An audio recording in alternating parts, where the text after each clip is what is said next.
The dog sitter neglected my dog and let her friends run wild in my apartment, so I made them all deal with a great consequence. I have a rescue pit bull, Nika, which I love more than anything.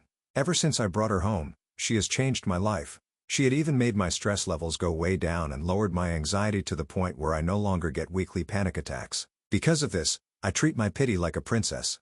I get her the best food money can buy and even cook for her at least once a week. Nika is not only a part of my family, she is my favorite family member as she is all 100% love.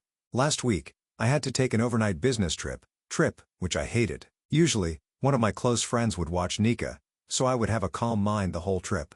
Unfortunately, her usual doggy sitters were in Europe for a music festival. I wanted to ask my mom to watch her, but then I remembered my upbringing and quickly regretted the thought. I wanted to ask my brother. However, he is less responsible than my mother, so I went online to look for a dog sitter or a doggy daycare in my area where she could be comfortable. One place I went to see looked worse than the shelter I had taken Mika from, so I bolted out of there. The other place did allow pit bulls since they labeled them as dangerous animals, which kind of pissed me off since I was the only dangerous animal they should have been worried about. After 2 days of non-stop searching, I found a recommended doggy sitter through the pet shop I frequented. We'll call her Jenny, 18. Jenny's glowing recommendations seemed extremely nice, and Nika greatly liked her. I thought to myself, what is one night? All she has to do is feed her twice, take her out 3 times, and love and play with her. We settled on $150 for the night as she would need to sleep at my place with Nika and had to keep up her daily schedule of walks, feedings, playtime, etc. While I was away, the young lady agreed, and I was off to my business trip at around 8 a.m. A bit of important information. I have a camera in the hallway of my apartment as my floor only has 3 apartments on it, and we all agreed to put up security cameras for safety. I also have 2 cameras in the apartment itself, one in my balcony and one in my home office where I keep sensitive documents and other things. At 11:30 a.m., I got a call from my ex-fiancé, which was weird. Even though we were on good terms when we broke up, we decided to communicate as little as possible to make it easier for the both of us to move on with our lives. I answered the phone, and the first thing I hear is Nika barking in the background. I asked him what my dog was doing at his place, and he explained that he got home from work that morning, and Nika was sitting on his front steps looking scared and upset. He told me her collar and leash were still on when he got home, and she was very muddy. I understood why she ran to his place as we had lived there before the breakup, and the apartment we were living in now was fairly new to her. However, I couldn't understand what she was doing there. I quickly called Jenny and asked her how the dog was doing. Jenny told me she was having a great time at the dog park with Nika. I pulled into a rest area, got on my phone, and looked in my camera app. The door to my apartment was open, and Jenny was running around all over the place, probably trying to find Nika. I was also shocked to see people I didn't know walking around my place, trying on my clothes, and going through my things. I went through the CCTV footage on the camera app, and was shocked to see Jenny returning from her walk with Mika with her head in her phone with 2 other girls next to her and hardly even paying attention to anything happening around her. Apparently, watching TikTok shorts was more critical than properly closing the door and taking Mika's leash off. Usually, when Mika had her leash on, she knew we were going outside. However, when it was off, she knew never to leave the apartment unless it was on the balcony to sunbathe. Since Jenny didn't remove her leash and the door was left open, my baby Pitty thought it was time for another walk and went downstairs. However, how she managed to get to my ex's place was beyond me as he lived on the other side of town. The thought of how scared and lost she must have felt almost brought me to tears. After watching the footage, I turned my car around and drove back home as fast as possible. I returned home in half the time and stormed up to my apartment. When I got home, there was a heavy MJ smell, music was playing, and I could hear people chattering. Jenny didn't notice the door because she was getting high with her friends on my MJ. After rewinding some more footage, I watched how a few minutes after I left, she called up many friends in my house, went through my things, and looked for MJ, liquor, or something else valuable. I walked into the apartment extremely angry and demanded to know where Nika was even though I already knew. She started making up things like how Nika had run off at the dog park, and she tried to find her but couldn't, and how she had called to report to animal control that Nika was missing and all these people were there to help her look for my dog. I, however, was not buying her bullshit and told her she had 30 seconds to get everyone out of my house and go find my dog. Otherwise, I would be taking action against her. She smirked at me and said, "What are you gonna do? Call the cops on me?" I smiled and said no while dialing her boss, the owner of the pet shop, and telling her everything that had just happened. Luckily, she was fired the next day after sending the footage to her boss. However, that is not all I did. Since I work in advertising and marketing, I decided to make what happened to me public knowledge, including a photo of her going through my office desk. The next day, her parents called me saying what I was doing was defamation and that I should be ashamed of myself. I invited them over so they could see what their daughter had done for themselves. They refused, so I just sent them the security camera footage so they could see what their daughter was getting up to. Later, I informed them that I had no problem pressing charges against her since she not only lost my dog, stole medical MJ from me, and let people I didn't know into my house who were going through my things looking for something they could steal. I also reminded her parents that due to their daughter, I had just lost a huge account for my small business because I had to turn back and drive home, never getting to my meeting up north.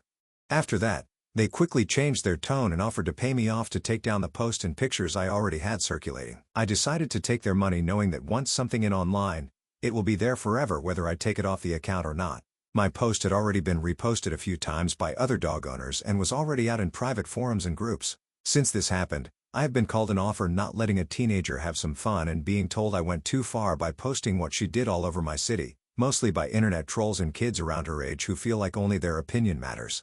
I'm sure you all know the entitled type of teens I'm talking about. Update. So to everyone telling me to press charges, they were pressed by the city, which is taken to court then in private matters. This was done on purpose as I didn't want to wait until they finally gave us a court date, which could have taken weeks to months. Here is how the hearing went. Today, I had to miss a day of work to be in court to testify against the dog sitter who lost my fur baby, Mika. As I expected, my post in the local Facebook groups did its job, and within the day, the police had already sent out summonses for everyone involved, including me and several other victims who came out against the careless team in the post comments. Due to us being the victims, the city represented us, while Jenny's parents and some of the rest got super expensive lawyers, thinking it would help in their children's case. At first, the teens and their parents stated that since I have a background in media, I could have easily faked the footage of them on the security tapes. This statement only got them deeper in hot water as the tapes were given straight to the police, not by me, but by my building manager in his office where the monitor screens are housed. Also, thanks to the other 7 victims who had commented on the post and were called down to the station to give a statement, no one believed the tapes were faked. After this sneaky attempt, Jenny's father said that I had been paid off to not go to the police and that I had violated our verbal contract. The judge, however, who is a huge animal lover and a volunteer at the shelter where I got Nika, reminded him that this kind of verbal contract does not stand up in court as there is no physical evidence. I then showed the exchange between Jenny's parents via call records and texts, proving the payoff was because I had lost a big account due to their daughter's neglect. I also stated that I was paid not to sue for damages to my business reputation and that I was not the one who turned the police's attention to this matter, but the city who demanded answers, following what my post had stirred up.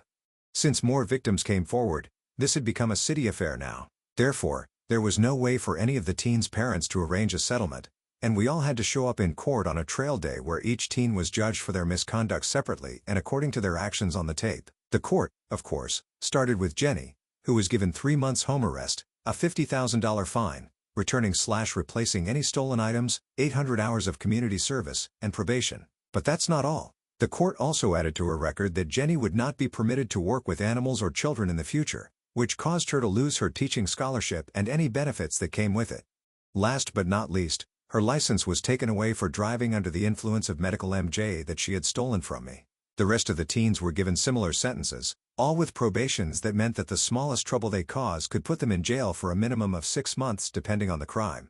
One of the teens, whose father was a lawyer, tried to spin it on me that because I was careless, his son was exposed to medical MJ and got high because of me. This was thrown out quickly as he was seen on the video literally helping to break into my office and then continuing to tamper with the locked drawer in my office desk. Since I kept my medical under 2 locks at all times within my apartment, I was absorbed in all blame, and the entitled teen was given an extra 2 months of house arrest for the offense of lying under oath before a judge. Yes, he was dumb enough to try and go with his father's spin. By the time our day in court was over, I and the rest of the people who came to testify had all had the time to swap storied, and boy, was there a lot. One older lady had lost her cats due to the carelessness of this girl and only got one of them back as the other had been hit by a car. Jenny had told her that the cats were always around when she was at the house and put the blame on the elderly lady, saying she probably left something open. She was in her late 70s and thought it was her own fault until my post made her daughter look into what really happened. Another gentleman who had paid for her services had gotten robbed by the teens, but blamed his son's friends, thinking it was them and not the sweet young lady he hired to take care of his golden retriever. He never thought of pressing charges or investigating. While the hearings were going on, we were told we could press for jail time, but collectively decided that the judge's ruling was enough. However, the local police were unsatisfied and decided they wanted to be a bit pettier. The arresting officers were supposed to release the teens to their parents. However, due to them all being over 18, the police could also choose to hold them after the hearing, stating there was further investigation that needed to be done to allow other victims to surface. Due to the lies that they tried to pull in court, the judge allowed the teens to be detained for 72 hours while the police continued with further investigations. The police stated that the 72-hour detainment was so that no one could tamper with evidence or bother any witnesses. This meant they would spend 72 hours in lockup in the station while the police were notifying their places of employment of their recent conduct. This also means that none of them would ever be allowed to work for the city or state and that one would not be able to enroll in law school. After meeting all the people who were harmed by this group's actions, I was actually happy it happened and ended with me. Most people who showed up to testify were elderly, disabled, or just very sweet, trusting, and open-hearted people. Lucky for me, I was raised to be a crazy, vindictive bitch, but only when it comes to my fur baby. The moral of my experience: pick around with people's fur babies and find out.